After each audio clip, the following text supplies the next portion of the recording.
New details now in a Target 12 investigators exclusive contract controversy.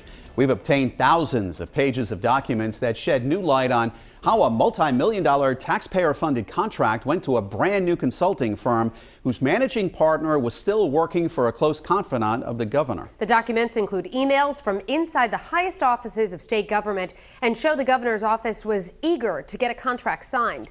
Target 12 investigator Tim White is here now with the exclusive details. Through a public records request with the state, Target 12 secured over 2,000 pages of messages, calendar entries, and other material, including a never-before-seen email, which helped set this process in motion. On March 5th, 3 days after Governor Dan McKee was sworn in, the governor's office held a Zoom meeting to discuss new education consultants. On the call with the governor was his then Chief of Staff, Tony Silva, Department of Administration Director Jim Thorson, Head of State Purchasing Nancy McIntyre, and Michael McGee, the governor's longtime close confidant and campaign donor, and a member of his transition team. McGee is also head of the education nonprofit Chiefs for Change. During the meeting, he floated the possibility of hiring a firm called ILO Group, which his top deputy at Chiefs for Change had just incorporated the day before. Less than an hour after that Zoom, McGee sent the meeting participants this email, laying out how they should word the bidding document for the taxpayer-funded contract. McGee wrote that the chosen firm would support all aspects of school reopening and build out the governor's municipal education programs. He added, "We want one vendor," and valued the contract at between $12 and $15 million. Within days, Director Thorson forwarded that email to other senior state officials, writing, "Governor McKee called this morning to ask me if we can move this along."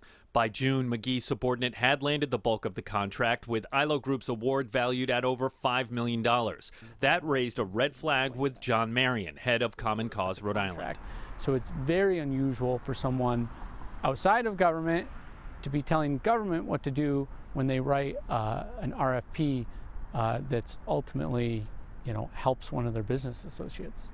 It also alarmed State Representative Jason Knight, who previously grilled state officials about ILO as a member of the House Oversight Committee. I understand the need, the desire to move government faster, and there are ways to do that. There are ways to make it more efficient, but sidestepping what's on black letter law in the books is not the way to go. Knight reviewed the new emails obtained by Target 12. It looks to be that the governor's staff, in ways large and small, over time, said, let's try to steer this business towards this ILO group for whatever their reasons are. But it's not the right way to do it. A spokesperson for the governor tells Target 12 McKee sought the advice of Dr. Mike McGee, a national education expert who volunteered his time throughout the transition. And while Dr. McGee did make suggestions based off his expertise, it was an independent review committee that evaluated the proposals and recommended the firm for hire.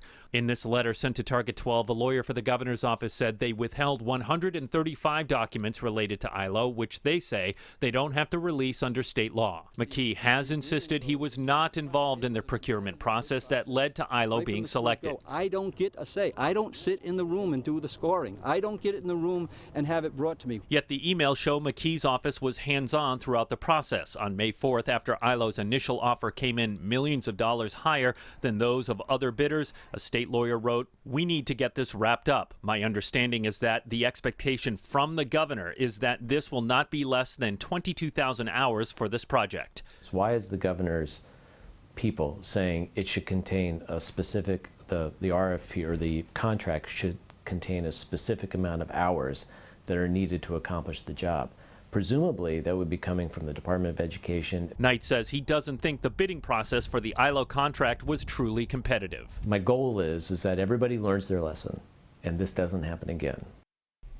We reached out to Michael McGee and the ILO Group. Both declined to comment for this report, citing an ongoing investigation by the Attorney General's office.